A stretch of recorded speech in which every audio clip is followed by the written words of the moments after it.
Hello? Yes, John Williams. This is the CEO from Disney. Disney, what do you want? Listen, we have a new slate of Star Wars films coming out, as you know, and we would really like you to compose some new scores. We have about 15 films in the works, and we need you. Jesus Christ! 15 films? How many minutes is this? Well, each film is going to be about 2.5 hours long. Holy Jesus Christ! Listen here, I'm 86 years old. I can't be going around composing all these new themes for you. You know how hard it is to come up with a similar sounding theme to the original Star Wars? It's getting to be fucking impossible. John, be reasonable. We really need you. That's right, John. The House of Mouse needs you. Alright, how much money is it? We'll give you a shit ton. Or we'll kill you and your family. Well, that's okay, because I want to die anyway. Glad talking to you, John. Alright. Wire me the money. I should have quit at Indiana Jones.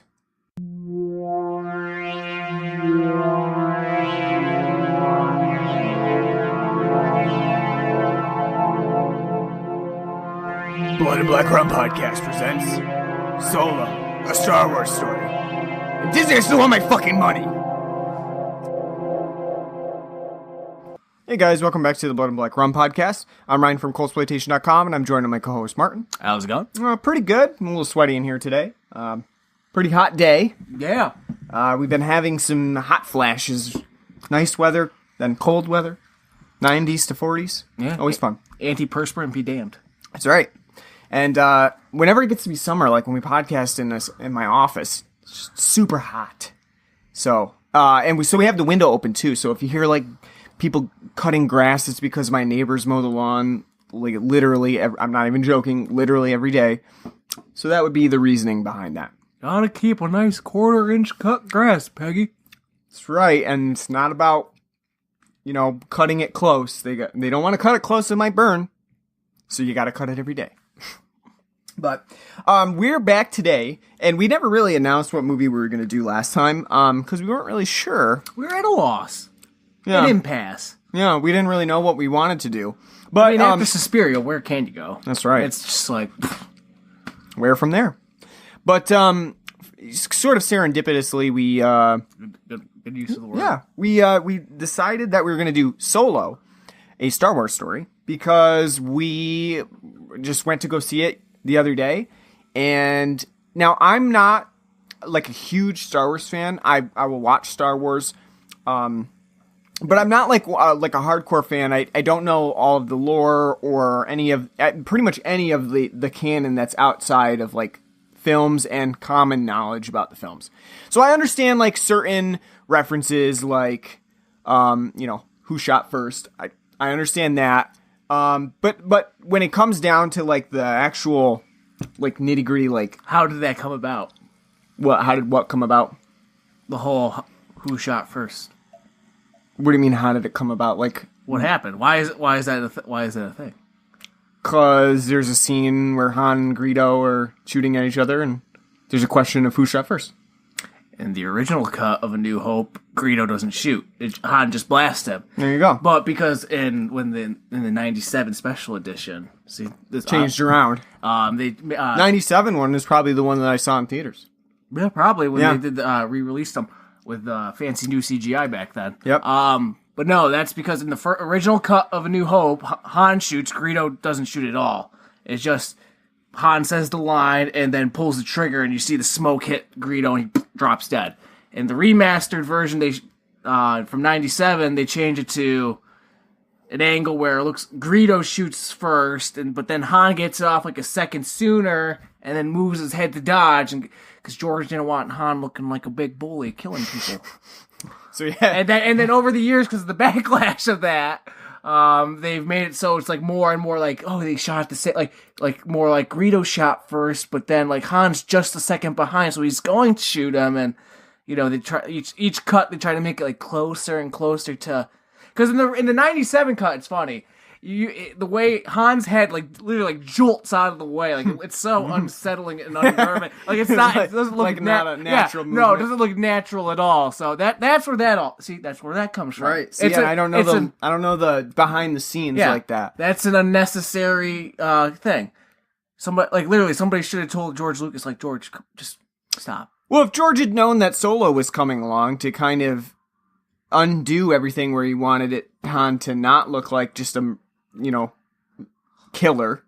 But that's what his original charm in A New Hope. Yeah. No, I agree. And it seems like a stupid retcon to do it later on to change what obviously wasn't really that big of a deal to begin. But that's the whole problem with the Star Wars, each edition that they re-release and the changes they make. It's stop fucking with it. That's why everybody that's why everybody wants them to just re-release the films as they were originally cut, without release Empire without all the all restoration stuff, adding the new Sidious and why am I drawing a blank on Ian McDiarmid? It's kind of weird too because most of the time movies really only have you have your normal edition and you might have a director's cut edition, or a producer's cut or something like that. But Star Wars is kind of a different story because it has had so many revisions to it, and you don't really normally see a film that continuously gets revisions to its, just imagine if they did that original for, Halloween. Yeah, exactly. Carpenter's it's the 40th anniversary. I'm gonna rework this a little bit more. And you'd be like, stop it, John. Stop. No, I agree. We know you're broke. Just stop. No, I agree. I mean, from a viewer's perspective, Lucas doing that is weird. It doesn't happen. I think it's because he's a perfectionist, right. And he wants to go back. I didn't have the technology to do that back then, so I'm going to do that. But again, to me, this is from my own perspective, not just in film, but as an artist as a whole. When you're done with that composition that you make, it's done. Right. Don't go back and tinker with it. That's why when you hear musicians hey, that album you made is really good. Have you listened to it? They're like, nope. Yeah, I don't have time to listen to my own shit. I don't want to That's it. Have to go back and and it's done. But he got bogged down. Star Wars became as that and Indiana Jones. Yeah, that's a sticky wicket because you never And he even directed Indiana Jones. It's not like you have writers who put out a book and then all of a sudden they're like, you know what? I read chapter 37. I really didn't like that chapter, so I rewrote it. And now here's the book again, but here's chapter 37. It's totally different. Yeah, imagine Stephen King being like, you know what? There's some. It's not long enough. I have some revisions I need to, Well, actually, it was cut, and they did actually release the extended full version of it. But that's a little different because it was cut. I'm saying point being, or Dark Tower, or whatever, or Christie, just a classic story, and him being like, you know what? I'm not quite satisfied. I got things that rework a tweet, and I think the bigger problem with Stand. I'm sorry, not it. But I mean, I think that the bigger problem is too maybe you wouldn't get such backlash from that. If Joe Schlub decided he wanted to go back and rework I Know What You Did Last Summer, nobody would care. No one would care. Literally no one would care. But the difference is Star Wars is a cultural we're past phenomena now. Can you imagine going back to that again? Just thinking about I Know What You Did Last Summer. Kevin Williamson. And quietly Kevin Williamson goes back and changes things and I Know What You Did Last Summer. And so people buying a new release are just go and see it and they don't even realize it. They have there's no recognition that this is a different film than it was in 1997 or whatever. Ryan Philippe's been cut out. Yeah. Everyone's like, man, I can't believe his career went down. So, everyone thought he was going to be so big. That would be pretty funny, actually, as a troll product. If you were actually able to do this and you had some rights to it, that you could just go in and cut something out from the movie and then re-release it and just calling it I Know What You Did Last Summer again. See if anybody notices. Yeah, as I say, imagine cutting out you know what? We all thought Ryan Phillippe was going to be a big thing. This Cruel Intentions. He was going to be the next pretty boy. Right up there with Jake Gyllenhaal and Josh Hartnett. Yeah, and you know what? Didn't pan out, so we're gonna cut him out, and then we're gonna do some Tom Goes to the Mayor style like cutouts and replace it with like just a cutout. Like that would be pretty funny. Like, and you could just label it like the revisionist series and just and just go from there. It's a good idea. Special edition, new edition. But it's a good idea. No, but bringing this back to Solo, and you're talking about George Lucas being a perfectionist. How do you think he feels about like all this, like the exploration of the film's backstory that really was never? This is for the backstory for Solo is not from Lucas though, but it's practically verbatim from the expanded universe, which is now. Right. Technically out of canon now because Disney's has stricken it all from canon. Now they're kind of like reworking through like, okay, we'll implement this and we'll implement that. But a lot of the things that they talk like how Han becomes a pilot, the whole Kessel Run situation, that's all from expanded universe and how he meets Chewie. Well, what I'm saying is I'm including that expanded universe because none of that was really in Lucas's plan. As a perfectionist, how do you think that he feels about, because obviously he has no control. He, like, being a perfectionist, you want control over your universe, and he has no control over that extended universe. I think I haven't seen an interview, and I would be curious to what he thought about the expanded universe. But I think he was good enough with it because he signed off on it.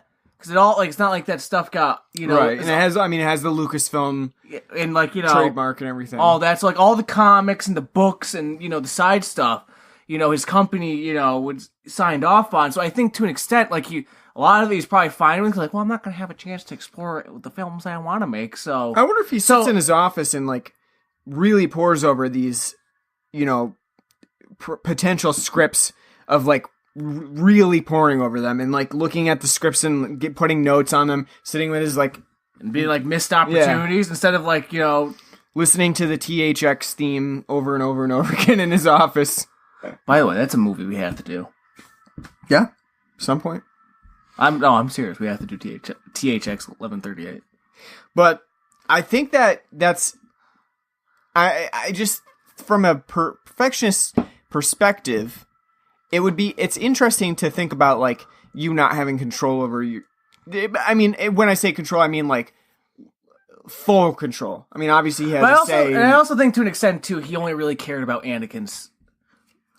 Well, what ends up, because of the prequels, what ends up becoming Anakin's story. Which I always did find out, I don't ever think he really had it all full. As much as he says, I had it all planned out, I don't think he did. Because why would you start at the fourth fucking episode, and then now we're gonna jump to the, right, and call it just Star Wars. Well, because the first one, New Hope, is called originally just Star Wars. Star Wars. But when Empire comes out, that's Episode 5, Empires. But I mean, at the same time, I think he maybe had a grasp of what he wanted to do, but I don't think originally he had it fleshed out. Because again, like, why would you start from the fourth act? Yeah. And then like 4, 5, and 6, and then work back. We'll move backwards. Yeah. Yeah, I mean, it is a weird thing. I doubt he had it planned out. Like you said, maybe in some way, like maybe bulleted. Just like, this is what I'd like to do. But yeah, from that perspective, like no one generally starts with like 4, 5, 6.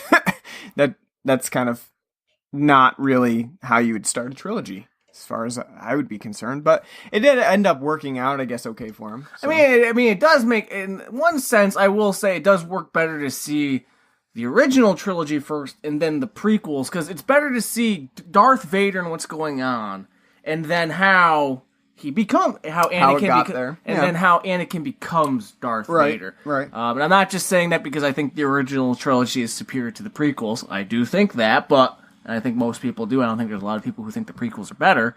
But I do think it works better, because I think if you come from if you were to watch them in chronological order, it does kind of, when you get to Empire and like the whole, no, I am your father, Yeah. That whole thing kind of loses its gusto, and especially too, seeing how, because with the new technology in the prequels, how force powers and stuff play out, and then when you get to the original trilogy and how it's all much more muted because of the filmmaking at the time, and what they're able to showcase with like that kind of like lightsaber fighting and all that. I definitely think that also helps, to kind of go from the original trilogy to the prequel. So, So, coming back to Solo, I initially was not going to see this film, at least in theaters. But you burned through your movie pass. That's right. I have a movie pass, so it was easy to see. But initially, I wasn't going to, because I don't really go out of my way to see the Star Wars films. I haven't seen any of the new ones, so I didn't. You're not missing out. Well, but I didn't see, even though I probably could have without much issue. I didn't see Rogue One. You don't know. See, the side stories of these films, these new side stories that they're doing, you could see Rogue One without seeing the rest of them. Right, you don't need to, yeah. Rogue One was terrible, so. Right. But I haven't seen any of those, so coming into this, I was pretty much, especially for like the new, any of the new films, I haven't seen any of the 3 films that were newer, like episode 1, 2, and 3. I've not seen any of those. So. Maybe you didn't even see the prequels. What? You didn't see the prequels. The 1, 2, and 3, you mean? So, yeah. No. Phantom Menace. No, I did not see those. No. So, coming into it, I pretty much am just a really casual viewer of Star Wars. So. Not even. I wouldn't even say yeah. If all of you seen the original. Yeah, pretty much. By this point, no, then you're out of the loop. Pretty much. So, What Star Wars games have you played? Because a lot of them have added quite a bit to the canon. Lego Star Wars. And then I did play a little bit of Coder. You gotta complete it. Very little bit. Knights of the Old Republic 1 and 2 are the greatest games ever made. Yeah. And then I think I dallied in another Star Wars game, but I don't even remember what it was. To be honest with you, I really don't even remember what it was. So I played, Jedi a couple. Knight? I don't know. I don't know. Well, do you remember what system it's for? I don't. I don't even know. I totally don't remember it all. Maybe it might have even been on PC that I played it. So it might have been like X-Wing or TIE Fighter, like the flight simulators. It was not a flight simulator. It was a guy with a lightsaber. God, what a great time the early 90s were. Because we were earlier talking about early 90s music videos and how great they are. But like, what a time for PC gaming. What's popular at the time? Flight simulators and, point-and-click adventure games. Yeah. Woohoo, No, this one was actually an action-based game for Star Wars. I don't remember what it was, but could have been like Jedi Knight. It could have been. It could have been Jedi Knight. Jedi Academy. Yeah, could have been one of those. But so yeah, you're right. I'm less than casual. I don't know any of like the extended universe. So it was interesting coming into Solo, and I was concerned when I was gonna watch it that being an outsider, I really wouldn't get a lot of the references. But what we're gonna do for this episode, a little bit different than the normal structure for a Blood and Black Rum episode. We're going to have the veteran Star Wars fans take on Solo, and then after that, we're going to have a amateur or casual viewers take on Solo, and then we're going to bring it back for discussion altogether. So we're going to try not to interrupt each other or minor interruptions during, our single discussion, our solo discussions on Solo. You like what I did there? And then we're going to, bring it back around for a dual discussion about it. So it should be fun times. Let's take a break real quick before we get into the full-on Solo discussion to talk about the beer that we got on the show today, because we do have a new one. For me, it's new. For you, you had it previously once before on draft at that's right, at a bar, concert hall, and you were not enthused with this. No, I wasn't. When I went to Northern Lights in Clifton Park, it's now Upstate Concert Hall, but being the old crotchety man that I am, I call things by what I know them by. And damn it, it's still Northern Lights to me. Just like Ralph Wilson Stadium, it'll never be a New Era Field. But I was up in April. Back in April, I was there to see Fozzy live. If some of you don't know, Chris Jericho's metal band. And I don't really know that much, but Chris Jericho's one of my favorite wrestlers of all time. So they have one new song, and that you might know. Yeah, Judas. And if you like metal, then you probably heard it 1,000. Which apparently it's a top 5 song. It's not good. I mean, not on the top 100 or the top 200, but like on the alt rock or metal charts. It is. So I mean, Because when they said that, like, because of you guys, which I didn't know they've been together since like 1999. Like, even back in your WCW days, you were. Yeah, Fozzie's been around for a while. I thought like maybe like mid 2000s, but I didn't think back into the 90s. I'm like, even when you were in WCW had time for this shit. Good lord, because in WCW, as great as he was, it's not like he would have had a lot of time off to be dabbling in metal, but. But yeah, no. So I went to the show, which actually I like the show. I know you weren't enthused, but I thought that was a pretty good show. And I'm not the biggest like new metal fan in the world to begin with. It's a musical genre that bores me. But I thought it was a pretty fun show. And again, for $17 to go to a concert, I'll go see any concert, whether it be a shitty country show or shit stomping country show or crappy metal rap. I don't care. 17. Sure, well, I'll go. Why not? Fuck it. But while I was there, I was surprised because they had a bar set up in the middle of the concert hall, and they had your typical Bud Light, Coors Light, Miller Lite on tap, Yingling. There's quite a few people drinking Yingling, and I was very sad about that. And they had also Founders Solid Gold on tap. Blew my fucking mind because I've been wanting to try that for a while. I've heard about it. It's supposed to be a nice, refreshing, crisp, hoppy Pilsner. But I haven't seen 15 packs around here because it's one of their staple 15-pack beers. Because they're really pushing it as like hey, instead of drinking that fizzy piss water yellow beer of Coors Light and Bud Light, we have this flavorful craft version. And so I tried it. I bought it twice actually. I bought two, and I wasn't that impressed with it. I thought it wasn't that. It was pretty bland. It didn't really discern itself. Like, the only thing that it made discern itself was, okay, it's not a light, it's a Pilsner. Like, not a light Pilsner, but it's just a Pilsner. However, I will say, now that I've had it in this can fresh, because I'm assuming now that from the tap, it was pretty stale. It's not bad. You do get a little bit of hoppiness, because it's a craft beer, and God forbid they make any style beer that isn't loaded with hops. And it's also, crisp, refreshing, hoppy, light. It is a pretty damn good beer for the summer season when it's nice and sweltering. I am not raving about it as much as you are. You're like, this is great, as you'll say. Yeah. But, I mean, it's pretty good. I would probably get it again in a 15-pack, fresh. Yeah, I think it's really good. I had it on a boat on Memorial Day weekend, and I thought it was a really refreshing beer, very light, crushable. Yep, crushable, as I like that adjective. And then, also, like you said, you do get a really small amount of hops to it. Not a whole lot, because they do have a different Pilsner, PC Pils, that also comes in a 15-pack, which is their more, like, significantly hoppy Pilsner. This one gets a slight amount of hops to it, but really what comes out to me a little bit is like a sort of a lime citrusy flavor to it as well that really pairs well for, a hot summer day. When you're going to be drinking this lager. So I think that it's a really fine lager Pilsner beer from Founders.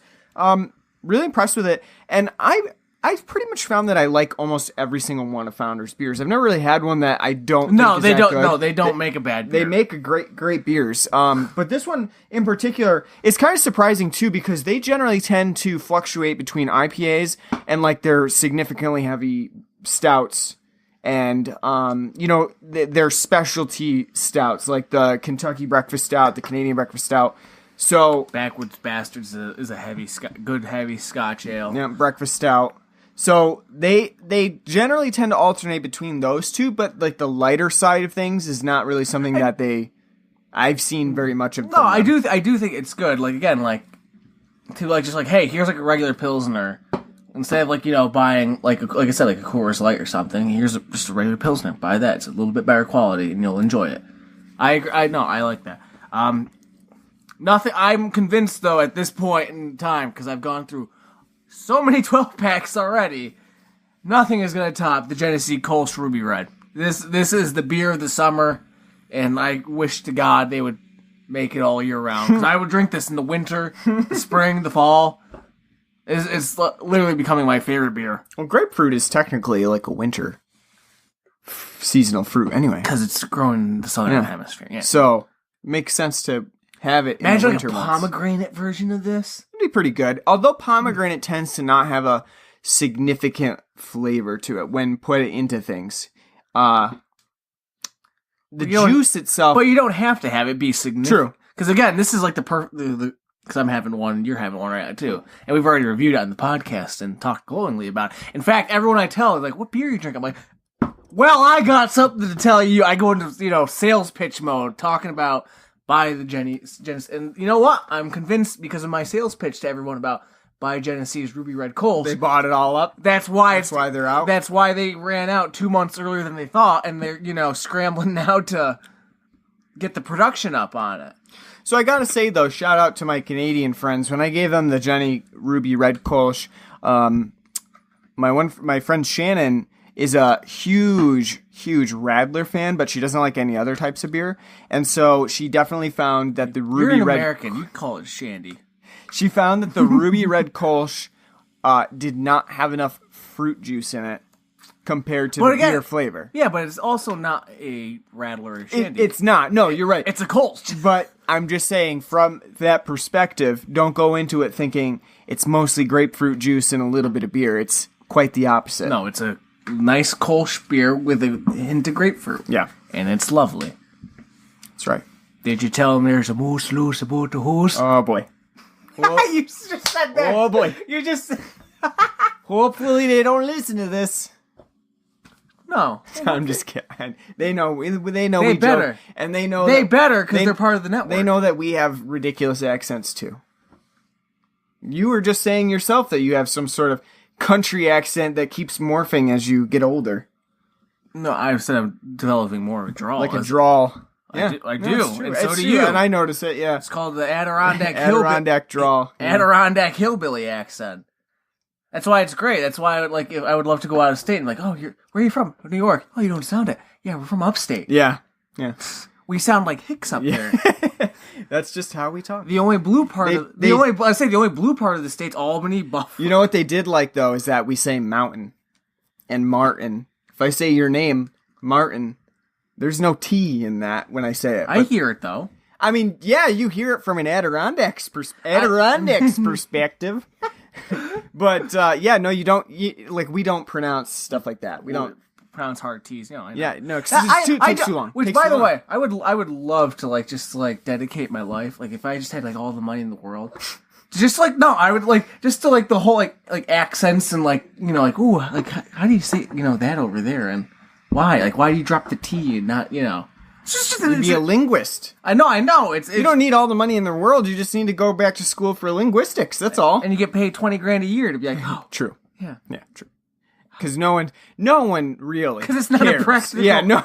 Yeah, they'd be like, "What do you do? Oh, you're a linguist." Yeah. No, it's not. Okay. I mean, but you're not going to use that for anything. So it's not practical. That's why I'm saying I have all the money in the world. What's true? What's the origin of language? That's an interesting. You could have your own show on Travel Channel, and that would be pretty much the only way. They pair you up with I'm not cool like Anthony Bourdain. I haven't done heroin, so I can't be like I used to like Anthony Bourdain's shows, but now as I get older, it's just more and more pretentious and pop. It's as I go to Singapore for the 40th time after I've done a shit ton of smack, I noticed the Taipei pie that I've eaten there, is always as welcoming as it was when I went there in '74 for a cocaine binge. Well, yeah, they could pair you up with Andrew Zimmern, and he could eat the shitty stuff. And he's the fat bald guy that just everything's salty. Yeah, he could eat the gross stuff, and you could be like, "How do you say that gross stuff?" I would rather go on an adventure with Carl Pilkington. Yeah. So we both could be so you both could be miserable together, and just making the trip ever more miserable. Just be like, what the fuck's going on? Upping the ante of miserableness. Well, I think he'd be more miserable than me. He's British. True. So, True. I mean, I think that comes naturally. But they couldn't call the show An Idiot Abroad. I'm not an idiot. I don't know what they... two idiots right now. All right. So, we're going to go into solo now. I'm going to let you take the lead as a veteran Star Wars fan. I mean, I almost find it more interesting if the novice... Oh, you want me to take the lead? Yeah. All right. I think the novice's perspective... All right. And then so I can tell you how you're wrong. either how I'm wrong or I might interject Trump-like and be like, wrong. How you agree with me so much. That's the potential is there. All right, so here we go. I got to go first. As an amateur Star Wars viewer, someone who has not seen a lot of Star Wars movies and hasn't seen any of the prequel movies, I really thought I was going to be missing out on some of the references within Solo, a Star Wars story, and I was pleasantly surprised that that's not the case. Picking right up from this film, you really don't need to have much knowledge of any of the other Star Wars films. It's really sort of meant to be. It's not meant to be a starter film, but it definitely is really friendly to people who don't know much of the lore surrounding Star Wars. So I believe, like, after seeing the film, that people who know the lore will probably benefit from it because they can then go back and say, oh, okay, this was in the extended universe, this was in a book, this was in the comics. They can kind of relate to it in that sense. But for those who have not read the extended universe at all, the books, the comics, the cartoons, this is still really friendly to those people because you have a lot of characters that you just meet for the beginning in Solo.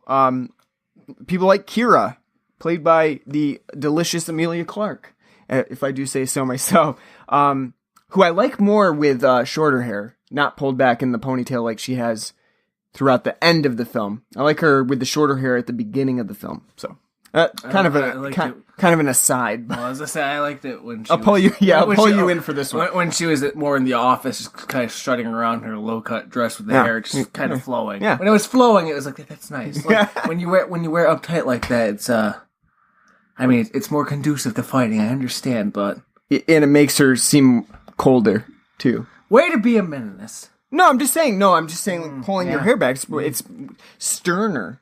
That's all. Mm-hmm. So, all right. So you're out now again. I just pulled you in for that. No, but people like Kira, like Tobias Beckett, played by Woody Harrelson. Those characters are people you really don't know anything about prior to this film, and so coming into it, you can be a newbie and really not have to know much about those people because the film does a pretty good job of making those people into characters. Now, with that said, I think Solo does do some quick, I would say, like, skimming of characters. So there's quite a few characters in this film that really show up and they don't have much of an impact on the film itself. People like Val, who she's there. She's an emotional attachment for Beckett. She's a love interest, but for the most part, we don't really get to know that much about her. The same with Rio, who is voiced by the lovable Jon Favreau, who he directed Elf. He's directed a few Avengers movies. So he's really encamped in Disney at this point. Yeah, that's right. No, you got to do Rio's voice because, and what I should say too is that when Rio pronounces Wookiee, does it in a very kind of an odd way. He says it like Wookiee. I don't know if it's the accent that Jon Favreau is putting on or what, but it comes off a little strange. But anyway, you get people like Rio and Val who are there for a moment, and they serve as sort of a sacrifice to the overall story. And I feel like they're not well utilized. There could be more that was done with those characters, but Solo sacrifices them pretty quickly on. And so from there, I did wish that the film spent a little bit more time developing some of those side characters. But as it stands, I think that it does a fairly good job of depicting an early Han Solo. And I think that Alden Ehrenreich does a pretty good job as Han. I think he has some of the same mannerisms that would later, become the Han Solo that we know, thanks to Harrison Ford. But I think that he does a fairly good job at, bringing Han Solo to life in this early incarnation. And you also get to see sort of that transformation as well from, he's still an arrogant guy at the beginning of the film, but he's more timid and unsure of himself. And then as you progress throughout the film, you do see that arrogance that kind of has become the staple of a Han Solo character. You see that come out a bit more as he goes through the entirety of the film. I think that I did like characters like Beckett, who, though, is pretty much he's very easy to see through as what you'll get later as a plot twist. I think Woody Harrelson does a pretty good job there as well. And Donald Glover really stands out too as Lando Calrissian. I think he has a good suave nature to him that does make him into a smooth character. One that we'll talk about in a little bit, because there's sort of a new part of his character that has come out from the screenwriters and from Donald Glover himself that we'll talk about in a bit. But I thought Donald Glover did a really good job as Lando Calrissian, as sort of he's almost like a foil character to Han Solo. A little bit, they're allies, but they're also foils. So, pretty interesting there. One of my favorites too was Phoebe Waller-Bridge as the voice of L3, who I thought they did a really good job with, as a character. She's probably one of the funnier, characters within the film and has a lot of the best deliveries in the film, for sure. I know that a lot of people aren't really going to like that character because of the feminist connotations, but I think she does a good job, and it adds a lot of the humor to Solo. Now, speaking of humor, I found that Solo was a good mix of comedy and some darker moments. I'm not a huge fan of films that just are action movies, but they really are just bordering on constantly comedic. I like a little darkness in my films. And I think Solo gives us that, because we do see quite a few events that are significantly dark. There's a really cool train sequence that is, has a couple deaths in it, and it's a dark moment in this film because everything kind of comes to naught in that. Like the entire premise of this train heist really fails. And so the deaths that occur at that time seem like they were almost wasted because they didn't get anything from it. And it actually it really sparks the rest of Solo's plot. So I did like that. I thought that was a good addition to the film, that there is a little bit of darkness here. There's a little bit of, there's lightness and levity with the comedy. And then there's also those more sinister moments that work pretty well within the film. Now, another sinister character, obviously, is you have to have a villain in the film.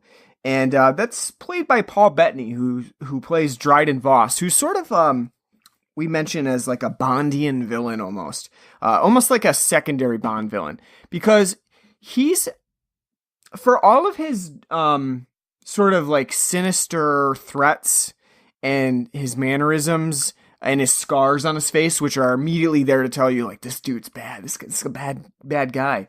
I think that the film does a weird job of making him into like this kind of quirky villain, almost something that you might get from like an Elmore Leonard story or like Justified, where he's a villain and he has terrible intentions, but he also has these like little quirky moments that are meant to make you laugh. Like he's going to kill Solo and the rest of his group, but he's also worried about their mental health and well-being. I don't know that it always works. I think Paul Bettany does a pretty good job with the script that he's given. But as it stands, Dryden Voss as a character feels like I would say a minor villain. He seems like he's not really the major scope of this film. And as Ron Howard shows us towards the end of the film, he's not really like the first guy in line here. He's not the head bad guy. But we don't really get to see any more than that. Just a quick snippet of who is actually leading this group, this brigade. So, in essence, Dryden Voss is just the main henchman in this. But so he does a good job, but I don't know that it really is completely satisfactory in Solo. But what I will say, in wrapping up my little amateur review here, is that I thought Solo was good as a film. It was pretty good as a Star Wars film. I think they got a lot of the settings pretty well. I think that the CGI is kept to a minimum and shrouded, sort of. They shroud it in dark scenes, so it's not bad. The creature designs were pretty good as well, and I think it works well as a Star Wars film, but that also comes from just a casual viewer. And the plot itself works, and it really depends on whether you think that Solo, as a character, if you think his relationship with Kira is something that's worth pursuing. And I think that really is going to hinge on your enjoyment of the film. Like, do you really care if Solo and Kira get together? If you don't, then you're going to have a problem with the entirety of the plot, because it would seem pointless for Solo to go through all of this when it is pretty apparent that Kira is not interested. So I did have an issue with that as well, because I would say that it doesn't look good for Solo and Kira together. But other than that, it was an enjoyable film. It's pretty well paced at 2 hours and 15 minutes, though the ending does run a little bit long. And so, as my first foray into Star Wars since the original films, I thought Solo was a pretty good film, and I would give it a pretty, middling 3 or 3.5, or if we're calling it out of 10, I would give it 7 or 8 out of 10. 7.5 probably out of 10.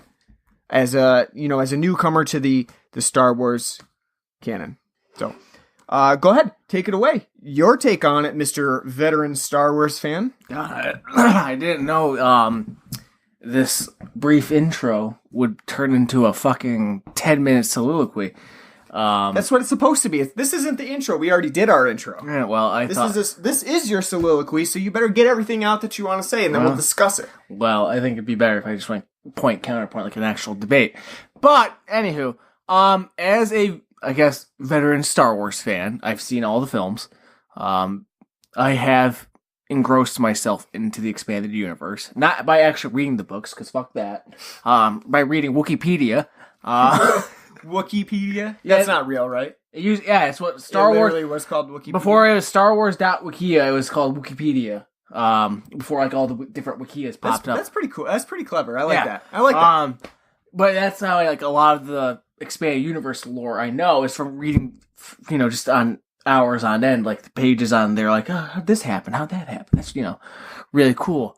But on the film Solo, A Star Wars Story, which I hate that fucking tagline, by the way. It's a mouthful. And I just hate how they just tack it on. Just say Solo. Like we know, okay, this is a different line of films. Do you prefer the original working title, Star Wars Red Cup? I thought this was supposed to be a Solo thing. Why are you interjecting? I was just asking that. Yeah, well, yeah. See, I see this. You don't have to answer. It's like a CNN debate here. But no, I do. No, that I found that funny. That's actually really, really clever. Something I probably would have said. Like, hey, call it Solo Cup.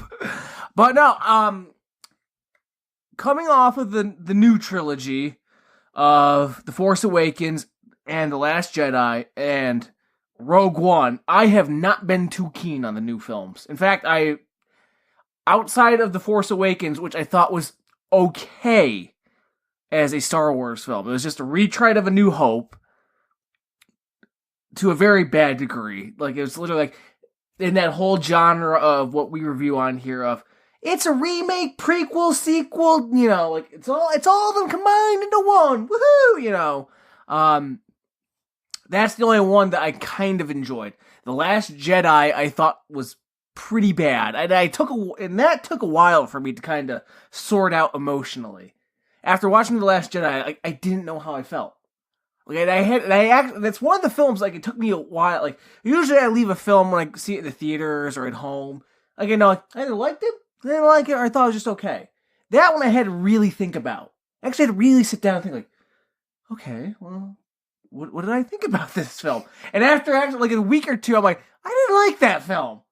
I didn't like that film at all. Fuck you, Rian Johnson. You're getting 3 more films, too. God damn you. But I didn't like it. And then Rogue One at the theaters I thought was just absolutely atrocious. Because it's like telling a story that didn't need to be told. Like, how the rebels got the plans to the Death Star. And it's like, we didn't fucking need to know. That didn't need to be a film.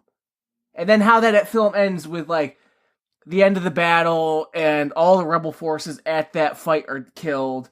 But the plans got to Leia.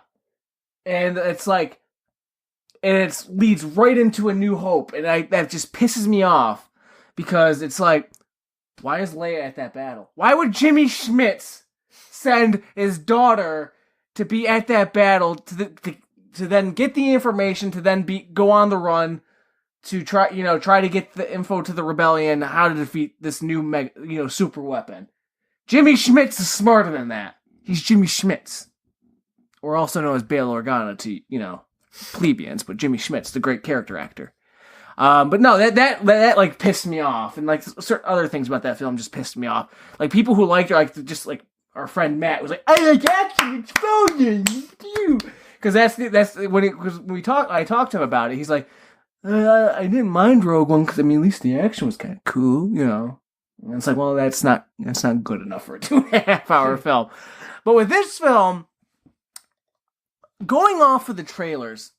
And I usually don't watch trailers going into films anymore because I just can't be bothered, and and if I'm interested in the film, I don't as a concept, because God be damned if a Hollywood studio these days came out with a fucking original idea. So most of them are retreads, prequels, or sequels. So you don't need to see the trailer because you kind of have an idea already of what's going on. I don't need to see a trailer to a new Batman movie because I know what the fucking gist of a Batman film is going to be, or a Marvel film, etc. So that's the same thing with Star Wars. I don't really need to see the trailers. But I saw the trailers because we've been seeing so many movies of late for the podcast in theaters. We've been doing a lot more newer film reviews than we have in recent years. And so I've been forced to see the trailer for this. And I thought this film looked fucking terrible. Absolutely terrible. Like, why are you doing this? It's not if you're going to do a Han Solo, like, origin movie, it's not hard. It's not hard at all. Just have him be a ruffian growing up and show him, like, how he becomes the smuggler with a heart of gold that we all know and love. That's part of the American zeitgeist, not just the American world zeitgeist now. Look, the trailers look terrible for this film. So I had no interest in seeing this film at all. And in fact, as I told you before we even saw this film, this was going to be the film that makes or breaks whether or not I bother with a new Star Wars side story film. I've already invested in the main line of films. So whether or not I like The Last Jedi or not, I'm going to see Episode 9. I've already seen them all. I'm already a fan of the lore, and so I'll go and fucking see it. But with the side stories, like, well, if this one sucks, Rogue One sucked too, I'm not going to bother. So this is it. This is going to make or break it for me. This is to determine if Disney's going to get, more of my money. And leaving the film, I can say, and usually when I make bold claims like this is it, usually I'm like, all right, fine, you kind of won me back for now. And I would say that was Solo. It's not a great film. It's not even really a good film, but it's competent, and it's not a bastardization of Star Wars to the point where I'm like, I'm off. I liked it enough to say, like, all right, I will continue to see where this goes and what creative direction the film series goes down. Most of the origin story that's used in this film for Han is a lot that's borrowed from Expanded Universe, but tweaked, obviously. Like how he's from Corellia, how he's joins the Imperial Navy to become a pilot, how he meets Chewbacca. Like, a lot of these things are kind of within the line of the Expanded Universe. Not exactly the same, but they're within line and follow the same thing. Kessel, the Maw, things like that. Those are all part of the Expanded Universe. And, as I was telling our friend Matt, which we went to see the movie with, that whole scene when they're in what they're calling, like, the storm cloud or whatever, and like, oh, that's the Maw. It's like, no, the whole thing's the fucking Maw, but I'm glad you finally got around to calling it the Maw, because, it's like, yeah, that's it, But there's a lot, if you do know Star Wars and you are into the lore and you do know the Expanded Universe, there's a lot of nice little Easter eggs in this film. And I think that's the thing, like, this film there's a lot of fan service to it. As I was telling you earlier, One of my favorite reviewers online, and maybe one day will become as big as them, Red Letter Media. They do a really good. They recently just reviewed this film too for their series Half in the Bag, and they were saying how a lot of the little points in this film, like you don't really, they're not really referencing Star Wars, and I would disagree with that because I was telling you after we got done watching the film, there's a lot of Easter eggy, fan servicey things. Like I said, if you know the expanded universe, this whole backstory outside the characters that are basically involved in it, outside of Han and Chewbacca, and the big baddie at the end, which we'll talk about later. A lot of it, like I said, is already kind of entrenched in the expanded universe. So if you do get involved in Star Wars media through the games, comics, movies, and all that stuff, cartoons, etc., you'll know a lot of this backstory already. A lot of it will be Easter eggs to you. If you just go off of like your fandom of the films, some of it is going to fly over your head, and you're not going to know. It's like, oh, it's like an interesting how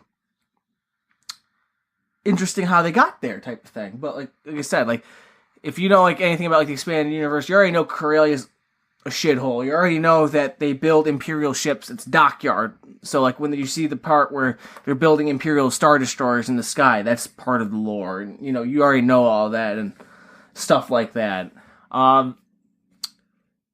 I think, going off the cast, I'm actually surprised how good Alden Ehrenreich, is that right? Because you always make fun of how I pronounce it. Alden Ehrenreich. Alden Ehrenreich. I think actually, I mean, from the trailer, I didn't think he was that good. I thought he was like, oh god. Especially because he doesn't look a thing like Harrison Ford. I mean, that's not really the most crucial part of casting somebody to play a role. Like, they don't have to exactly look like the person, because it's, a new take. But he was surprisingly good. Woody Harrelson in this film is surprisingly good. A man who hasn't been doing anything for years now. Who's just kind of disappeared into the ether, like, poof. And I always liked Woody Harrelson. I always thought he was, a pretty good actor. But he's as Tobias Beckett, the most un-Star Warsy name in the world. I liked him. I thought Childish Gambino, Donald Glover, I actually thought he did a pretty good job as Lando. He'll never be Billy D. Williams, just like Alden will never be, Harrison Ford. Those are pretty big, shoes to fill.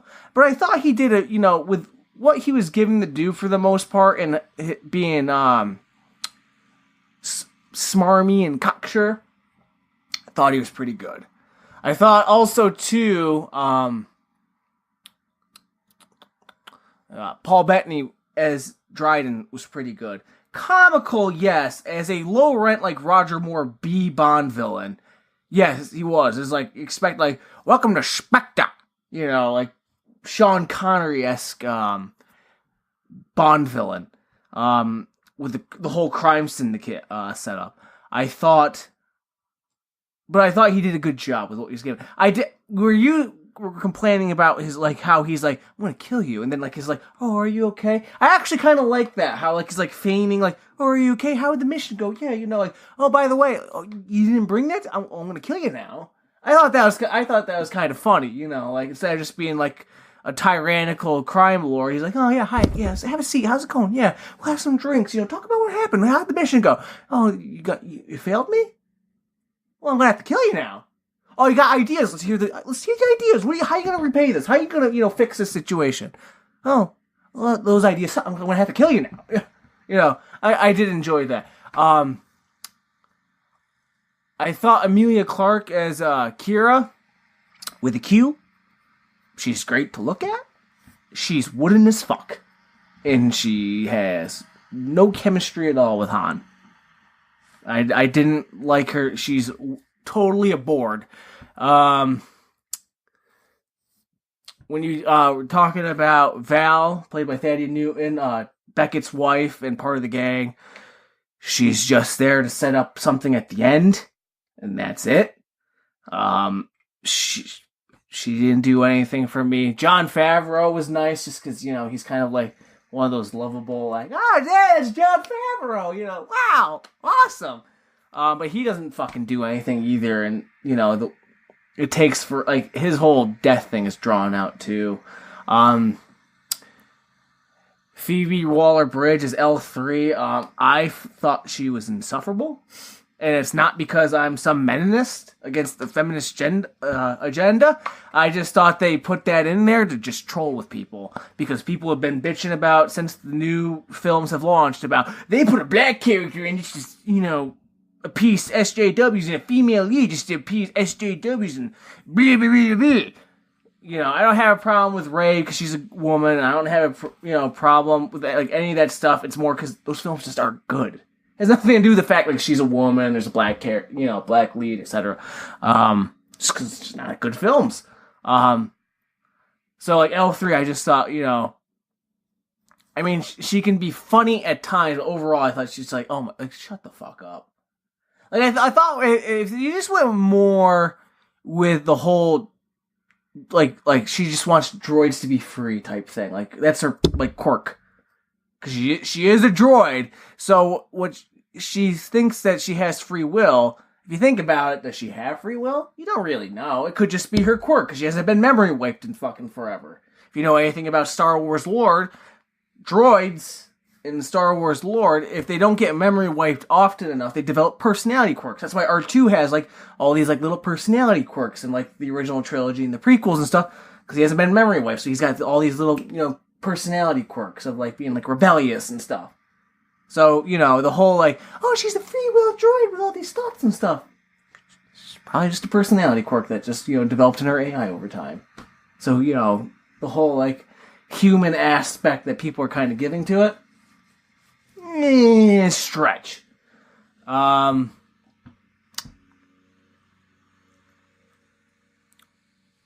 thought overall, pacing of the film, I didn't think it was briskly paced as you thought. For a 2 hour and 15 film, the first act drags on for fucking ever on Corellia.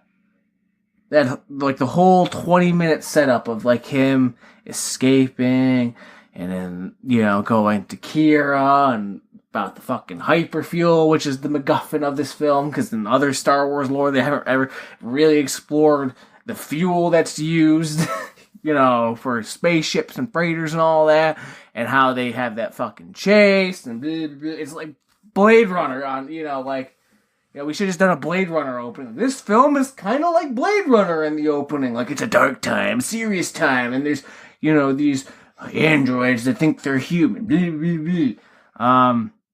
That part dragged, but once you get to the train you know, the train heist, it gets better. But that the whole train heist thing's kind of played out and, you know, skeptical at best too. But I did like them going to Kessel and then having to rush from Kessel to get to the other planet to refine the fuel. And then kind of the twist and turns the plot takes from there. Though they're predictable as all hell. You know, whose side is Beckett on? Whose side is Kira on? It's all predictable as shit. But it's not predictable in a bad way, though. You can still be intrigued in the film. I think overall how they handle Han's character, I disagree with you on the fact that you think that he's kind of like unsure. He's always throughout this entire film from the beginning to the end, he's a cocky son of a bitch. He doesn't really seem to be the good guy with a heart of gold, unless when the film's forcing him to be the good guy with a heart of gold, like in random situations out of nowhere where he's like, we gotta do the right thing, guys. You know, it comes across as really forced from the rest of his characterization. I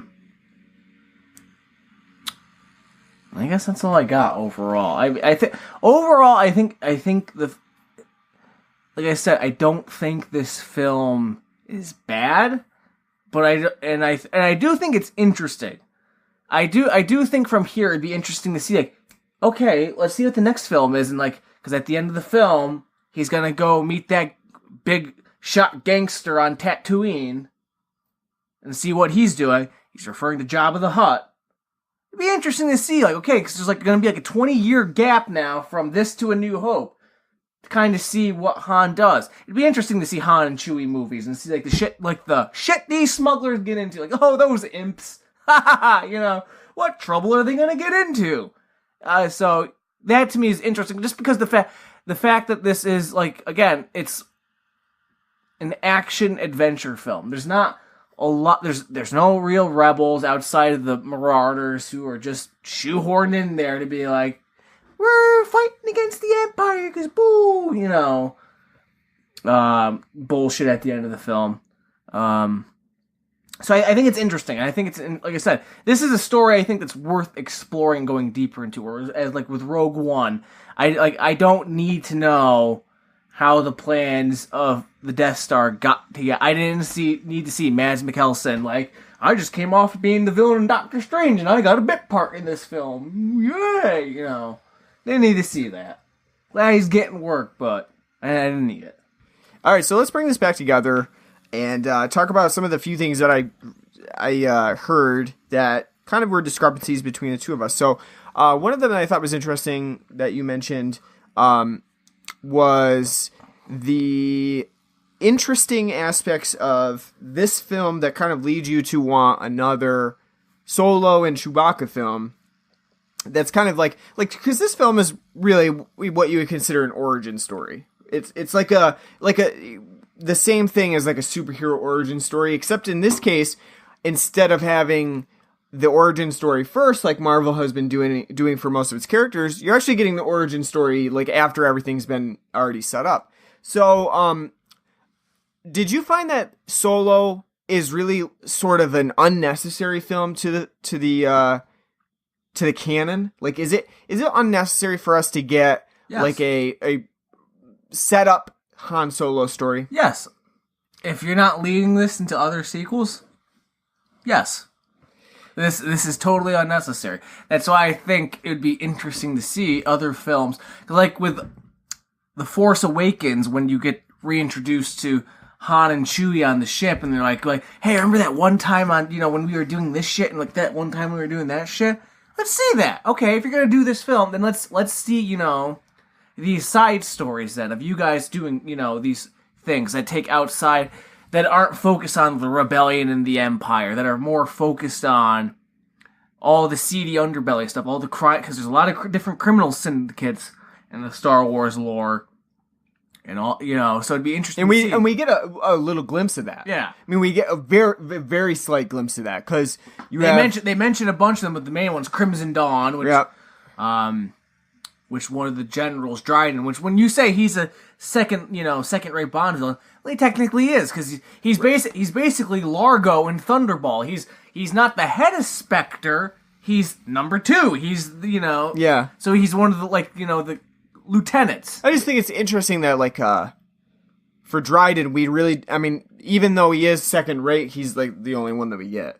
You know what I mean? Well, there'd be no point in showing the big. True. Well, they do, but there's no point in showing him off right away. No, in fact, I think it would have been better if it was just kind of like a masked. I do too. Not masked, but like cloaks instead of the reveal. Kind of, yeah, and you kind of maybe just the voice, because then it's a different voice. Yeah, it is a different voice, but at least at that point you might have a better.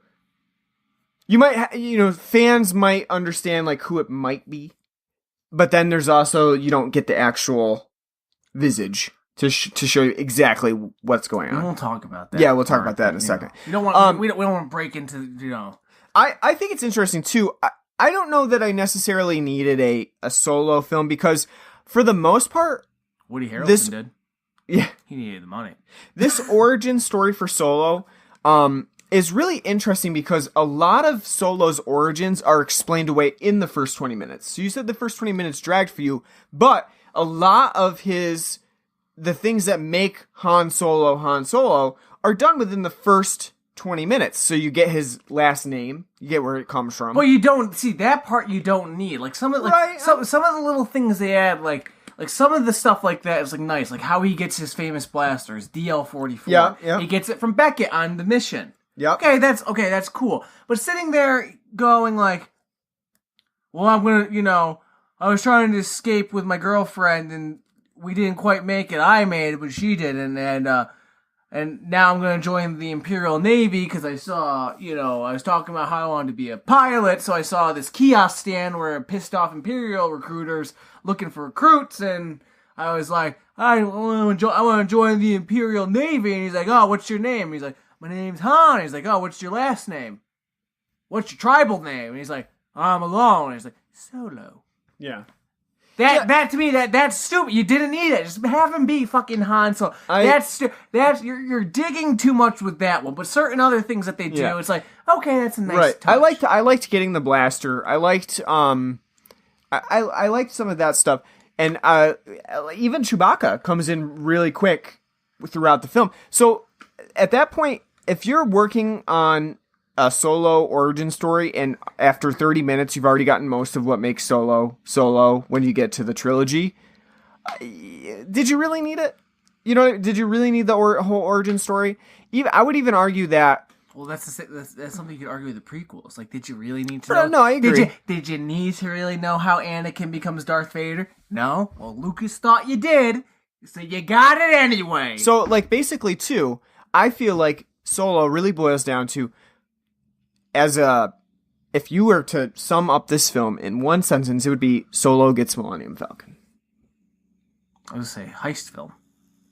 It's the Italian, the Italian job in space. But the immediate purpose of that is for Solo to get the Millennium Falcon, and that's pretty much it. And then you have the Kira love story as a. I say you're wrong. Harrison Ford pronounces Millennium Falcon. Oh, sorry, Falcon. Well, he says it wrong, so. I did think that's another thing too. I thought was stupid. Like it's always funny because in Empire in Return, Billy D always calls Han, like Han, old buddy, Han. It's like it's Han, but just like how he comes about. Like they explain that in this film. He's like, what's your name? He's like Han Solo. And he's like, listen here, Han. He's like, my name's Han, but okay, but it's like. The way they kind of explain that, it's like it's basically the same way that it doesn't need an explanation. Well, it's more like Well, I mean, it could use an explanation, but it's such a throwaway. Like, well, if you're just using that as like a little slight gag, then that's yeah. Well, you wasted that. You wasted that opportunity. Then, like how he comes about to calling him Han. So I guess my main point with that is that I just feel like. Solo is an unnecessary origin story. With that said, it's a perfectly acceptable one. And so I know that a lot of people are arguing, like, did we need Solo? Should it be a movie? From the hardcore fans, like, did we really need it?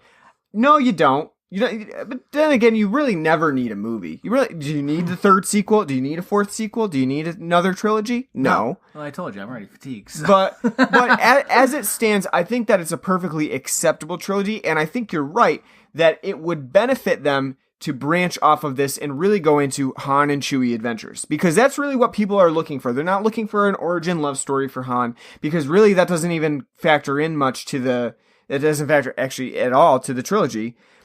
It's, you don't need the Kira thing going on. It's more important to see the adventures of Han. Well, you also need to see him grow as a character, how he becomes more cold. Because throughout this film, he's cocksure and smarmy like a scoundrel, like the Han we know. But at the same time, he does have an upbeat side to him. Yeah, compared to like A New Hope, when like Princess Leia's like, we really could use that. You on the attack of the Death Star. He's like, fuck you. I'm taking the credits and running until he shows up at the end. Like, it's like, you don't really see how in this film, how his heart gets hardened. No, and you would expect... Because the things that are supposed to harden his heart in this film, he takes with too much brevity. Like, the whole, like, Beckett's training him, but at the same time, fucking him. Which, again, is that, you see a mile away coming. He's the mentee, he's the mentor figure, but he's also fucking him. And the same thing with Kira, you can tell, like, because they don't, like, explain, like, they constantly push away, like, when she's like, you don't know what's happened over the years, and he's like, I don't care, titties. And then he's like, yeah, she's gonna fuck him too, Yeah. So, but again, it's right. Like, the way he kind of handles those, like, I'm not upset with, like, the whole love thing. Like, when I said this film is predictable, with it's predictable in the fact Beckett being a traitor is predictable. Kira backstabbing him is predictable. However, the way I can see it not being predictable with her is there's two things I came up with how they're going to handle it. She either betrays him and is part of the dark, part of some dark plan, which she is.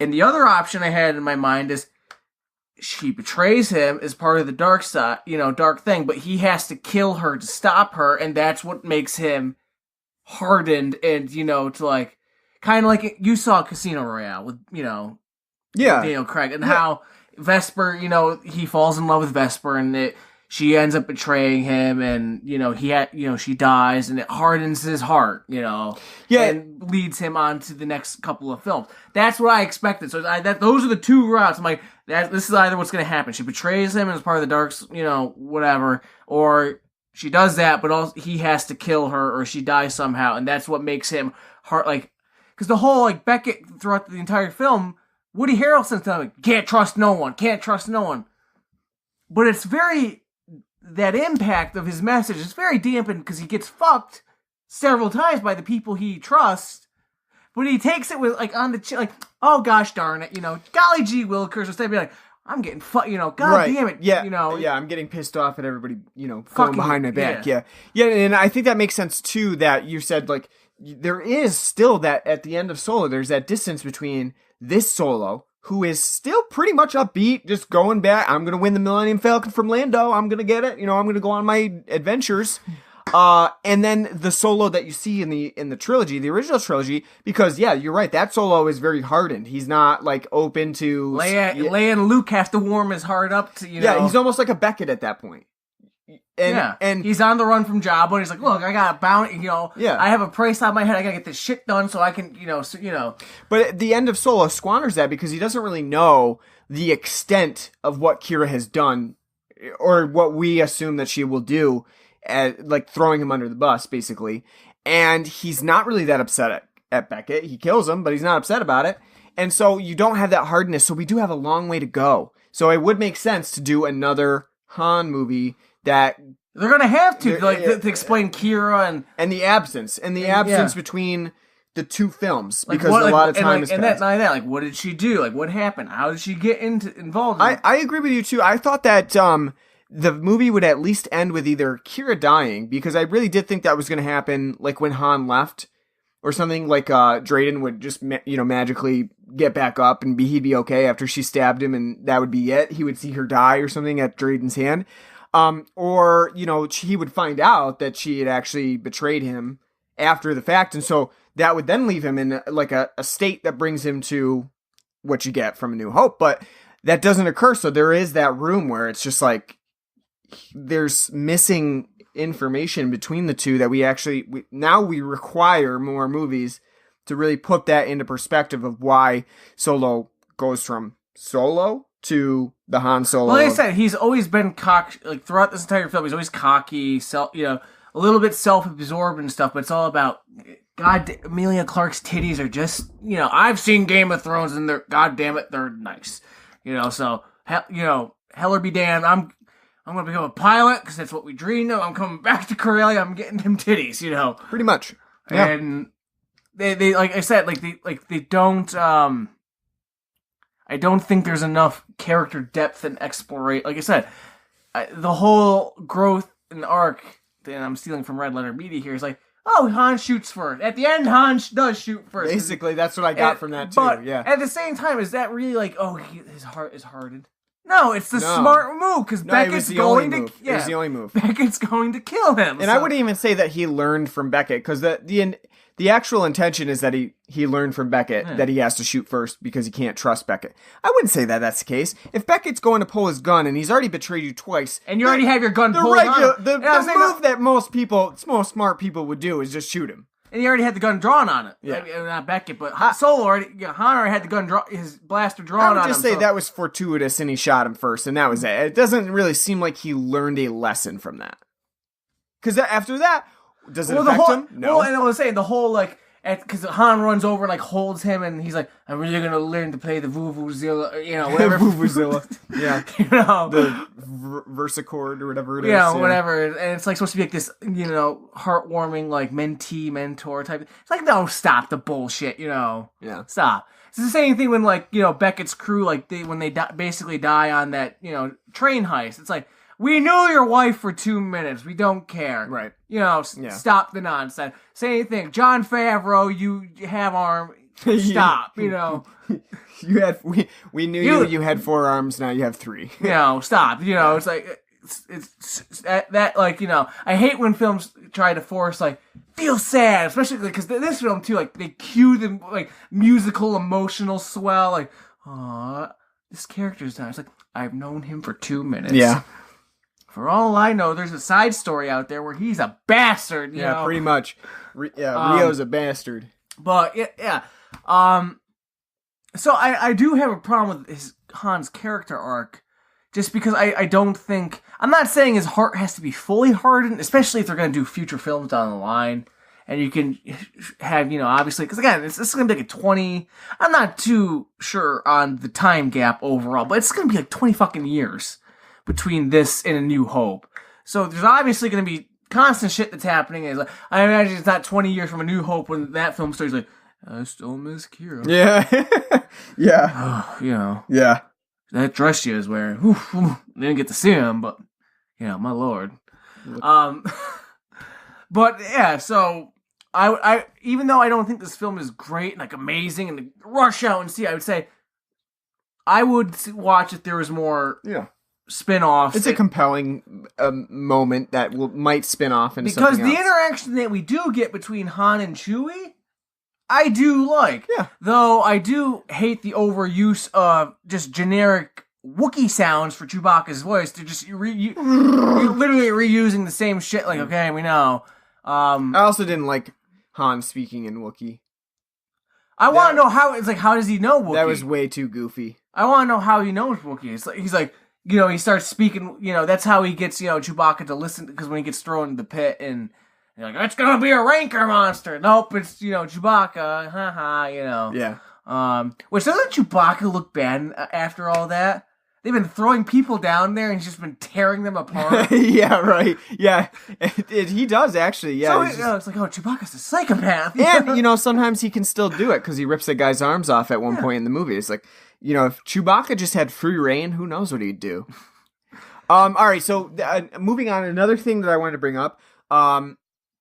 We've heard from the screenwriters and Donald Glover that Lando is apparently a pansexual character. He likes frying pans. He has no preference. And he definitely is a flirtatious character in the film. However... It's because Lando's a pimp. Does the film actually sell Lando's pansexualism? No. The explanation for this is that he sort of has like some sort of flirtation with Han. But and then the droid in L3. In L3. But we both don't find that there's any sort of flirtation between Han and Lando. It's more of like a competitive banter. Yeah, exactly. Like they're both like very cocksure people. And by the way, not to kind of, this might sound un-PC or whatever. So I'm going off the rails a little bit into your dad territory. Oh boy. But why is it okay that, like, it's like, oh, he's pansexual. He just wants to fuck everything. Like, well, isn't that Bill Cosby too? You know, like, you're treading a very fine line where you're like, this is, you know, kind of a... because the reasoning behind him being pansexual is like, well, he's flirtatious to everybody. Okay, but then, like, it's not really explained enough, so it's like, you know, from what you're gaining from this, he very well could be a fucking, you know, predatory rapist then. Right.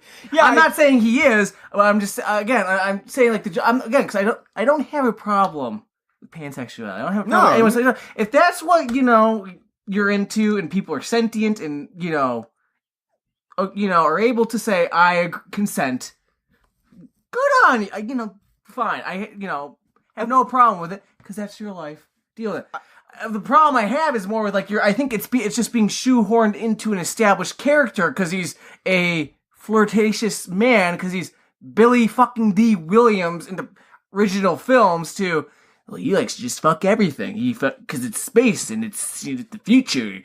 Oh, what... what's that you got there? We'll make it work. Don't worry. He's.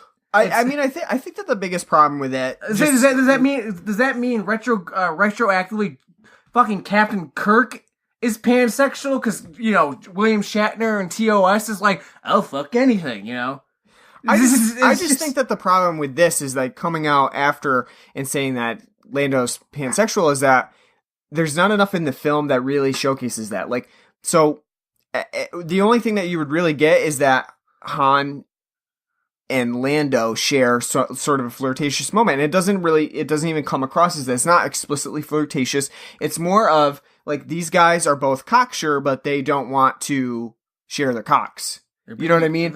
It's bravado. Yeah, it's boasting. It's peacock strutting their feathers. Exactly. And I think that that's the problem. And actually, that I think a lot of people that are pansexual or come from that spectrum, they really take offense to stuff like this, where you try to push something in, like pansexualism, without actually making it. That's what she said. Pun unintended. But without actually making it like doing the work to say like, okay, well, what really is pansexual? Like, what would that? Well, I think entail? Because from the articles I see like Vox and all that, like, yeah, great, but it's like at the same time, it's like, I think it's only great if you're really going to put in the effort to make it that way. Well, no, and I agree. Like, if you're going to have a character, not an established character, but a character, you put them in, they're pansexual, and you get to see that. Okay, that's fine. That's good, and that's showing more of a broader spectrum on sexuality and in film to be more inclusive. I'm fine with that, but it's Lando fucking Calrissian again. Like I said, it's like if out of nowhere they decide like, we're gonna make James Bond black. He's not a black character. Sorry, it's just, you want a black spy? Create a new black spy. You're just the only reason you're putting it onto that is because it already has an established name, and so it's more marketable. You're not, so it's more of a money thing than it is like trying to be diverse. Like, don't. I mean, and again, it's such a small issue within the film. It's it is, and I didn't even know about it until after I watched the film, and I watched like a couple of reviews, and they brought it up. I'm like, I didn't even know this was a fucking thing. Yep. And I'm not saying I didn't know pansexualism was there. I'm saying I didn't know this was apparently been. That was the intention. Yeah. With Lando. I don't see it because I don't think his interaction with L3 is like, oh, he loves the droid, and he's they're going to bed with Chuck Mangione playing in the background. A little feels so good. They're gonna show Kira how it works. Yeah, So I mean, like I said, I just don't shoehorn it in, like, just for the sake of shoehorning it in. Like I agree. I mean, and I may be wrong, but I think you're totally fucking with the message, and like the whole thing. If you're just because you're just doing it like as again, it's like kind of like, look what we did, look, aren't we progressive? Don't be progressive for the sake of being progressive. If you're gonna be progressive, be progressive. If you're gonna have it in there, you have to make it apparent to your audience. And so, like, us coming out of it, not realizing that the intention was that Lando was flirting with Han, that's a missed opportunity to actually show that Lando's pansexual. And so really coming out after the fact, after people have seen the movie, not realizing it and saying, oh yeah, Lando's pansexual, that seems like an afterthought. That seems like something that's not really meant to be inclusive, but more meant to be like, here's a headline for you, at that point. All right, so moving on from that, because that's not really a huge deal with the film. Like, that's not going to make or break it for anybody. How about the use of CGI and really dark scenes within the movie? The cinematography of this film is terrible. And I didn't want to bring it up in my little soliloquy because this film is terribly shot. Yeah, I think there is way too many scenes where the shadowing and the dark colors make it nearly impossible to see what's going on. Difficult to decipher, especially on Corellia. The whole war scene where Han's in World War I in space. You can't see what the fuck's going on. Trench warfare. Like, a couple of times in The Office where like the whole, like, the shadowing makes it so the characters, you can't see them, and they're just kind of silhouettes. Like, it's god-awful cinematography. I mean, I understand why they did it. They do it to shroud the CGI, so they don't want the CGI to be so, like, out in the open, illuminated that you say, oh, okay, well, that's obviously CGI. But at the same time, when you can't make out what's happening because everything's just sort of like a muddy blur on the screen, that's also an issue. I'd rather see blatant CGI because I kind of expect that from a Star Wars film or a sci-fi film. Or any film. Yeah, I mean... And it's ILM. It's fucking ILM doing this. They know I expect it from a film like this. Whereas, like, if I was watching, like, an action movie, like a specific action movie, I might not expect to see hundreds of CGI moments in the film. But this one makes sense, obviously. And so I can get over the fact that some of it may look a little less realistic than real life. That's fine with me. But you don't need to drape it in so much darkness that you can't really make out anything and there's just like a little silhouette on the screen that you're looking at. That's an issue, and I think... And one of the issues I have, too, with that whole fight scene with the CGI on the ground battle. Why is Han on the ground? He enlisted to be a part of the Navy, not the infantry. Because they do explain that he couldn't keep his mouth shut. Yeah, but so he got in trouble and he got demoted. He said he got kicked out. Well, yeah. So that would mean he got kicked out of the entire, So maybe he got a dishonorable discharge from the Navy, but he'd be out. I guess, he would be out of the armed forces. That's not how it works in Star Wars world. Well, you're good enough to be a grunt. If you suck at your other jobs in the Navy... Didn't you like that whole propaganda? Like, we need you, like Starship Troopers-esque. Like, that was a good moment. I love that they use the Imperial March for like that. It's as I read online, it's canon now. The Imperial March is effectively canon. That was a good moment. I think that's probably like one of the good callbacks to the other films. That works really well because it's really a quick moment too. Like, so it doesn't draw a huge amount of attention to that scene. So I like that a lot. I like those Easter eggs where it's really not apparent. If you're not really paying attention, it's not that apparent to you. So that was nice. Okay.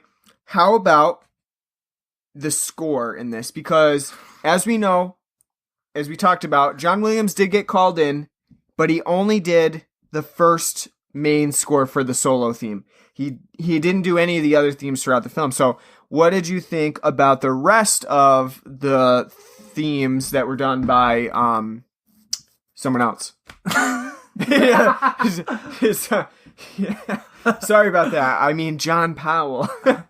By John Powell. Not John Williams. Right. I mean, they're mainly just remixes of like classical Star Wars. I think it's remixes, but they also do differ a little bit. There's still a lot of familiar music, so I mean it's just kind of there. There's moments where I think the music's overused and kind of dampens the scene. Like anytime there's like supposed to be like an emotional moment between Han and Kira, they just like fully like get the timpanis out, like build like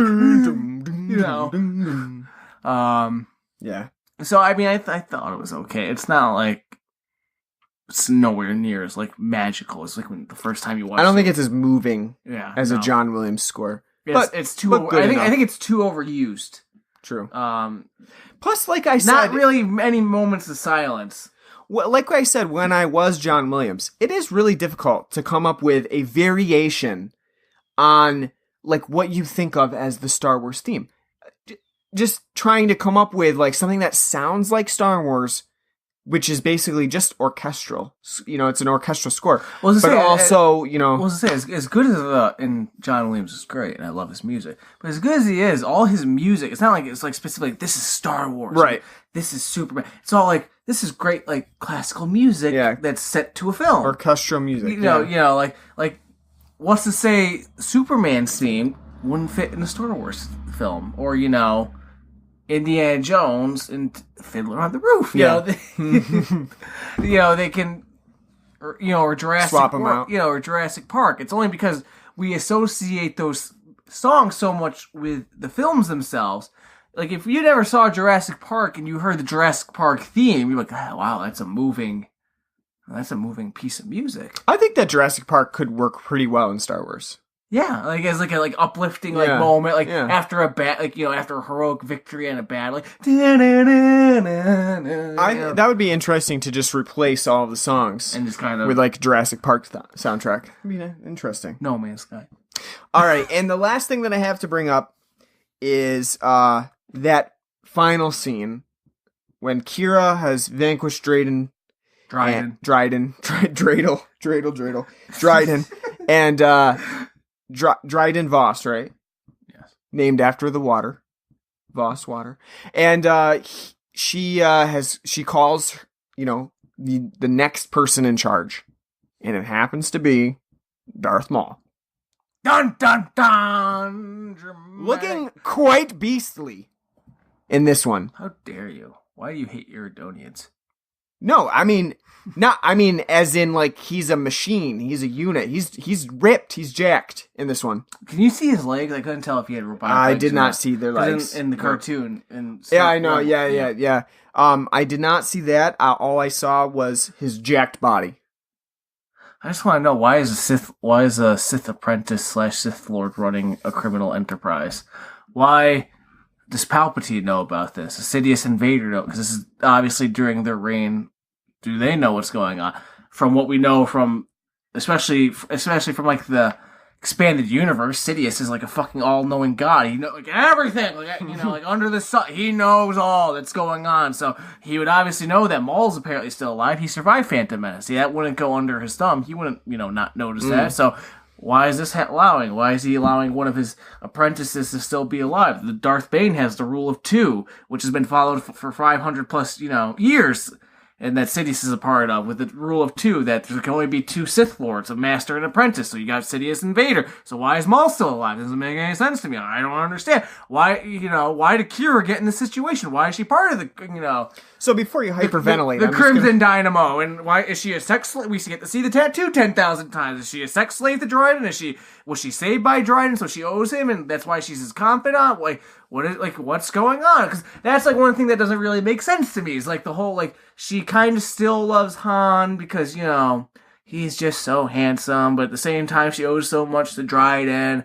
Like they don't explain it at all. So it's almost like they're meaning to do like a Kira backstory. Because they so boring. It might be, but they drop so many hints of like. No, I know, but Han, you don't want to know what I did. But that would be so fucking boring. Not only that, from the background that those two come from the slums of Corellia, working for some centipede vampire lady Proxima, Yeah.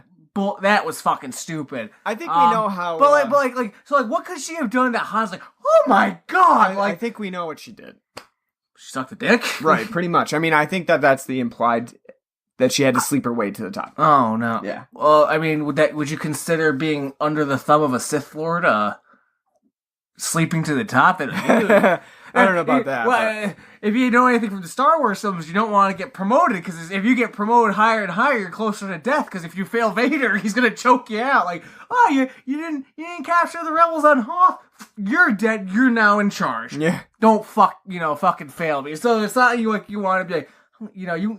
Being part of middle management is like the highest you probably want to go. Like, well, I'm comfortable. I don't have to go out there and die every day, but at least I'm not high enough on the totem pole where someone who's got force powers can choke me out to death. So I'm getting the feeling that you didn't really love the Darth Maul connection at the end. It comes out of nowhere. It's true. It's just like, why? Why? I'm glad they didn't shoehorn Jabba in. Right. Get him in there. That's good, because a lot of the criminal syndicates in the expanded universe are run by the Hutts.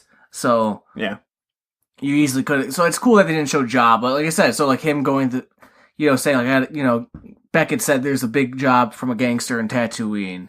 So it's like, okay, so he's talking about Jabba the Hutt. So I'd like to see that. That would be interesting. But no, that whole reveal, again, that was stupid. Some of the things too, the whole Kessel Run thing, how did the Kessel Run come about? People have been really pissed off about that since the 80s, because everyone's kind of like, wait a second, a parsec's a measure of distance, not time. Lucas fucked that up. How they, and how they kind of explain that in this film is, 1, not really that cool. 2, Han doesn't do it. He has a whole crew of people that help him do it. So him bragging about, I did the Kessel Run under 12 parsecs, you're stupid. And 3, it's a fantasy world. It doesn't have to go off of actual measurements. They're not like they're using miles and kilometers in this film. Yeah. Just have parsec be a measure of time in this film. Because as I was telling you earlier, English isn't known as English in the universe. It's called Galactic Basic. So just, be like, well, in this universe, parsec's the measure of time. So, like, show how he was able to do this run where, again, it makes sense because he has basically kind of like nitroglycerin type material. Like, it's, very sensitive, and he's got to get it there in time. Just have him be able to complete the Kessel run because it makes sense because the Maw's there, and, like, he has to navigate through this complicated, star system of debris and shit that can kill him, and he's able to do it in a certain amount of time that's under what's been recorded because he's such a great pilot. Yeah. That's all you need. Wow. I'm not a screenwriter, and that took 5 fucking minutes to kind of, belt out. It's not hard! Yeah, that like, again, like, that whole sequence, too, in Kessel is not bad. I think it's only ruined by the whole free the droids, L3 bullshit, which is stupid. But that whole sequence is cool and engaging and nice. But like I said, I think it's all ruined by the whole, the whole part being weighed down by the whole parsec thing, and the fact that we're supposed to care that L3 got blown up, and true. I don't care. So those were all the discussion points that I had. Do you have anything else that you want to bring up? You haven't done your rating yet, so you got to do your rating. Well, I'm trying to think of other kind of like little Easter eggy type Star Wars fans things that kind of either I liked or I feel like there actually aren't that many. I told you there's more than you realize. Like the whole seeing, like, really briefly seeing the Star Destroyers being built on Corellia. Right. That's something. Yeah.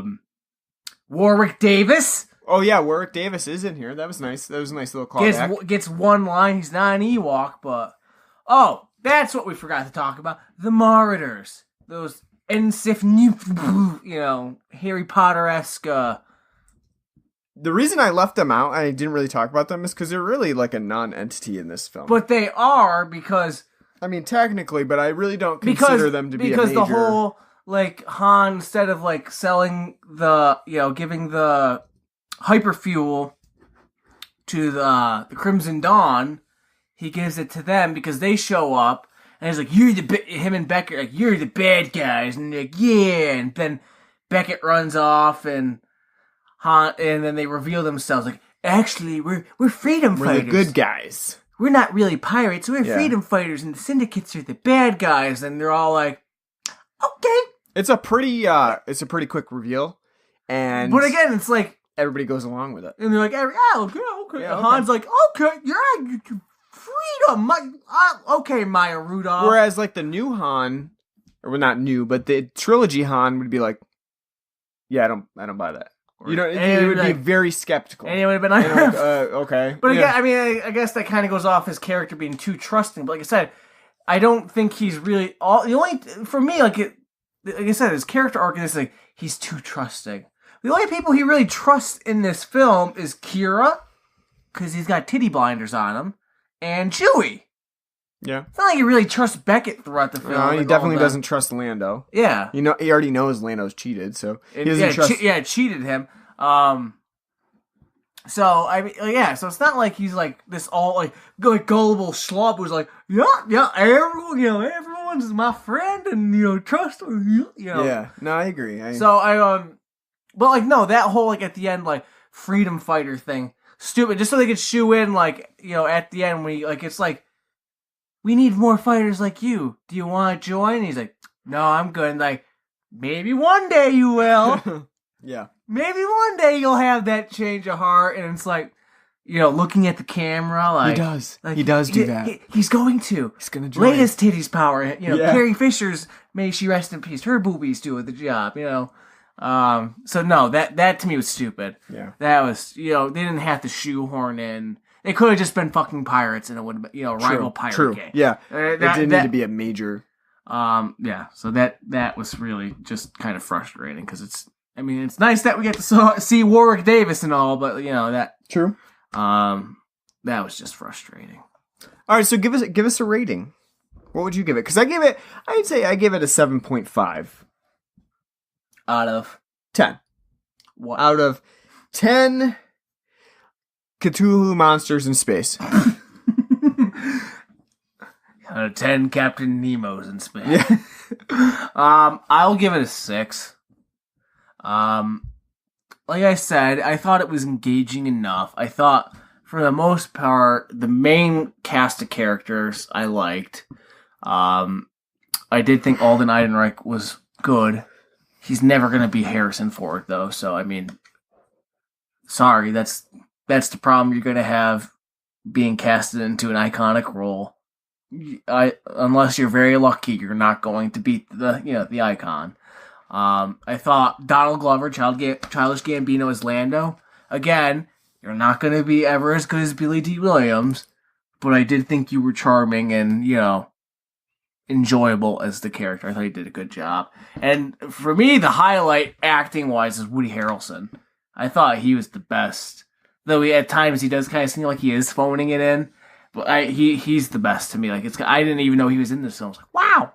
I had like an Owen Wilson, like, wow. Right, yeah, actually. And I did find that sometimes Woody Harrelson would slip into Owen Wilson territory here, but other than that, I didn't really think much of the cast. I mean, I did think Paul Bettany was good as Dryden, but again, he doesn't get enough to do to, he's a low-rent Bond villain as a Bond henchman.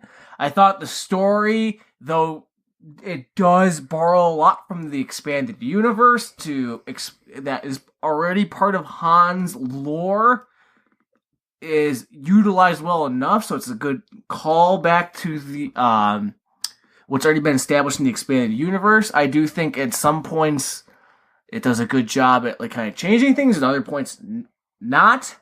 I think the cinematography in this film is ugly and terrible. As good looking as Emilia Clarke is, she's just way too wooden and emotionless.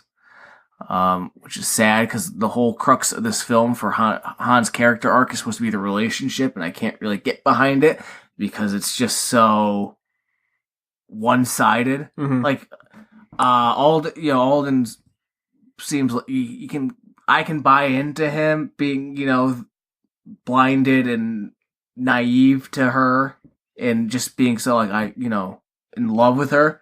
I can buy his act with that, but with her, throughout her entire character is just wooded and dull and boring and just kind of there to be the crux that makes his heart cold, but at the end doesn't really make his heart cold because you don't really get to see his heart get turned cold. But I thought overall the film was all right. I think it's definitely not a perfect film. I think the train robbery elements played out and kind of stupid, though I did kind of seeing the magnetic stormtroops because it's a fucking gravity well train or whatever the hell is. So it's using gravity and it's spinning around like a roller coaster ride. So they got actual stormtroopers to guard the train, and they got actual magnetic boots so they can not fly around. Like that's like cool and all, but I thought the whole premise of that part's stupid. I think it's overly complicated in parts. However, as I said before, though, I don't think it's great and all. It hasn't stopped, even though, and I am Star Wars fatigued, I do not want to see this film every year because it's just driving into the ground. Like, just stop. You're ruining what makes this series great by just constantly milking that tit. Just let it rest for a while. Once episode 9 comes out, just let it rest. Let it breathe. Wait 5 years. And then do another side story. However, like I said, I do want to see, if they are to do more side stories, I do want to see more side stories of Han and Chewie and the adventures they go on. Because this is a nice breath away from Empire-esque and Rebels. Because again, what are the prequels? Trade Federation and, the Republic and the Rebels and the Empire. In the new one, it's New Rebels of the New Republic, which they don't even specifically state, but in the expanded universe, this would be the New Republic, and the First Order. So it's just a total retread. So I do like this getting away from that. I like I said, I like the kind of, imagine the next one being kind of like a hybrid Bond Western film. It's kind of not like a, kind of spy-esque, but also Western-y, him being that'd be fun. I mean, running into bounty hunters on a job and because he's got a price on his head from this. That'd be interesting and fun and cool. Yeah. You know, getting away from, like I said, the whole Rebels versus Empire type, you know, gimmick that's laden in the franchise. Yeah. Don't be creatively bankrupt with the fucking franchise. That's right. It's not, again, as the one suggestion I told you, I'm like, it took me 5 minutes to do. It's not that hard. Yeah. You got 30 people sitting in like a boardroom, like in a writer's room, like, what do we do with this? You know, it's not hard. It's not that, you just use that imagination. There you go.